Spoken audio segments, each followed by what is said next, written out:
चलिए कुछ और खबर देखते हैं। उत्तर प्रदेश निकाय चुनाव में मुख्य मुकाबले में शामिल सपा बीजेपी के सामने फिलहाल उसके नाराज कार्यकर्ता और बागी उसके लिए प्रमुख चुनौती बन गए हैं। सपा जहां इन बागियों को मनाकर मुकाबला सीधा करना चाहती है, तो वहीं बीजेपी अपने वर्चस्व को बरकरार करने में जुटी हुई है। मुख्य मुकाबला सपा और बीजेपी के बीच होना है और इसके लिए दोनों दलों ने अपने अपने प्रत्याशी तय कर लिए हैं। टिकट बंटवारे के बाद इन दोनों दलों के नेता सूबे में कई जगह आपस में ही ताल ठोकते नजर आ रहे हैं।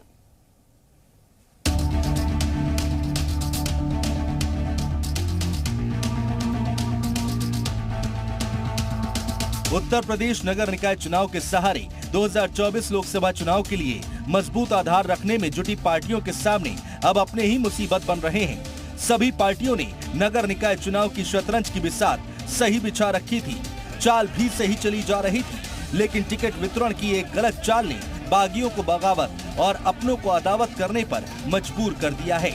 इसकी वजह से चुनावी शतरंज की बिसात गड़बड़ा गई है। हर पार्टी में बागी पैदा होकर वोट बैंक में सेंध लगाने का प्रयास कर रहे हैं। पार्टी इसे संभालने का प्रयास भी कर रही है। हालांकि दूसरे दलों से आने वाले बागियों का दिल खोलकर स्वागत भी किया जा रहा है।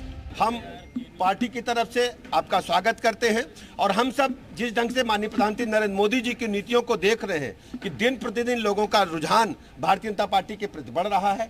आज सिख समाज के एक बड़े नेता ने हमारी पार्टी को ज्वाइन किया है। हम उन्हें परिवार की भांति पार्टी में ज्वाइन किए हैं और हम सब पूरे प्रदेश के लोगों को भरोसा दिलाते हैं कि हम सब मिलकर के प्रदेश को उत्तम प्रदेश, स्वर्णिम प्रदेश बनाने के लिए माननीय मोदी जी के नेतृत्व में काम कर रहे हैं। बागियों की वजह से चुनावी समीकरण कई सीटों पर बिगड़ गया है। इसका फायदा दूसरी पार्टी को किसी न किसी रूप में मिल सकता है। बीजेपी ने कई सामान्य सीट पर ओबीसी और एससी प्रत्याशी को टिकट देकर भी दावेदारों को काफी निराश किया है। इसका भी अंदर खाने काफी विरोध चल रहा है। बीजेपी में ही नहीं बल्कि सपा और बसपा में भी बागियों की संख्या कम नहीं है। टिकट नहीं मिलने की वजह से अब बागी भीतर घात का काम कर रहे हैं। वहीं दूसरी तरफ बसपा में कैडर कार्यकर्ता को टिकट वितरण में इग्नोर किए जाने से कैडर वोटर काफी निराश है।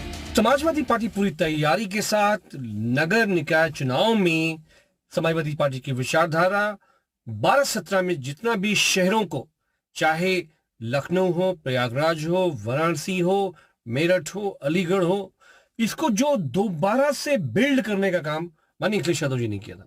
इसी पूरे आइडिया को लेकर, चाहे गांव हो या हमारा शहर हो, इसको दोबारा से कैसे बनाया जाएगा, समाजवादी पार्टी इस आइडिया के साथ इस लोकल बॉडी इलेक्शन में जा रही है। पार्टी कार्यकर्ताओं की मायूसी और बागियों के तेवर बड़ा नुकसान पहुंचा सकते हैं। लिहाजा सभी दलों ने बागियों को मनाने की रणनीति पर काम करना शुरू कर दिया है। पार्टी की यह रणनीति कितनी कारगर होती है, ये तो निकाय चुनाव के नतीजे ही बताएंगे। ब्यूरो रिपोर्ट, जी मीडिया।